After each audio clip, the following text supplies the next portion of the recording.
नमस्कार दोस्तों। आज के वीडियो में हम जानेंगे शारदीय नवरात्रि में दुर्गा अष्टमी कब है, जानेंगे इसका शुभ मुहूर्त, पूजा विधि और कन्या पूजन का महत्व। तो वीडियो को लास्ट तक देखें और हमारे वीडियो को लाइक और शेयर जरूर करें। तो वीडियो को करते हैं स्टार्ट। इस बार ये त्यौहार 22 सितंबर दिन सोमवार से आरंभ होगा और इसका समापन 1 अक्टूबर 2025 दिन बुधवार को होने वाला है। यानी 10 दिनों का यह पर्व रहने वाला है। 22 सितंबर को कलश या घट की स्थापना होगी और 30 सितंबर को दुर्गा अष्टमी यानी महाअष्टमी होने वाली है।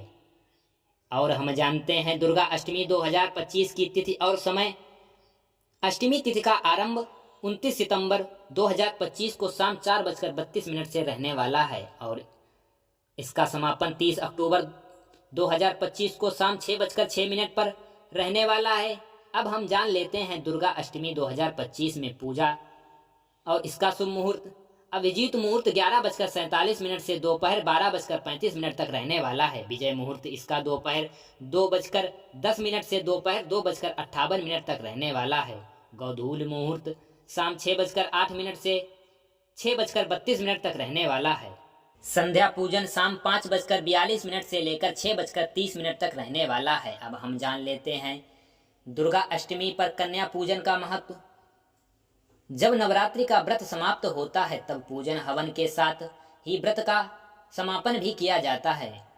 इसके साथ ही आप कन्या पूजन कन्या भोज का आयोजन करते हैं। इसके बाद ही मूर्ति और जवारों को विसर्जित किया जाता है। कन्या पूजन से पहले आपको उद्यापन भी करना चाहिए। इसके बाद ही आप कन्या भोज कर सकते हैं। कुमारी पूजा में बालिकाएं देवी दुर्गा के विभिन्न रूपों को दर्शाती हैं। कुमारिका त्रिमूर्ति, कल्याणी, रोहिणी, काली, चंडिका, सनभावी, दुर्गा और भद्रा कन्याओं की आयु 10 साल से ज़्यादा नहीं होनी चाहिए। 3 साल की त्रिमूर्ति को पूजने से धान्य, 4 साल की कल्याणी को पूजने से सुख, 5 साल की रोहिणी को पूजने से सफलता, 6 साल की बालिका को पूजने से यश, 7 साल की चंडिका को पूजने से समृद्धि और 8 साल की संभावी को पूजने से पराक्रम और 9 साल की दुर्गा को पूजने से वैभव और 10 साल की कन्या सुभद्रा को पूजने से सौभाग्य की प्राप्ति होती है।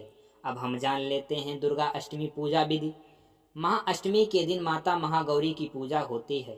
महाअष्टमी के दिन स्नान के बाद माता दुर्गा की मूर्ति या चित्र स्थापित करने से पहले कुछ बातों का विशेष ध्यान आपको रखना चाहिए। अष्टमी के दिन कुल देवी की पूजा के साथ ही माता काली, दक्षिण काली, भद्रकाली, महाकाली की भी आराधना की जाती है। अष्टमी माता को नारियल का भोग लगा सकते हैं, लेकिन इस दिन नारियल खाना निषेध है। इसको खाने से वृद्धि का नाश होता है। माता महागौरी अन्नपूर्णा के रूप में है। इस दिन माता को अन्नपूर्णा की भी पूजा करनी चाहिए। इसलिए अष्टमी के दिन कन्या भोज और ब्राह्मणों का भोज भी कराया जा सकता है।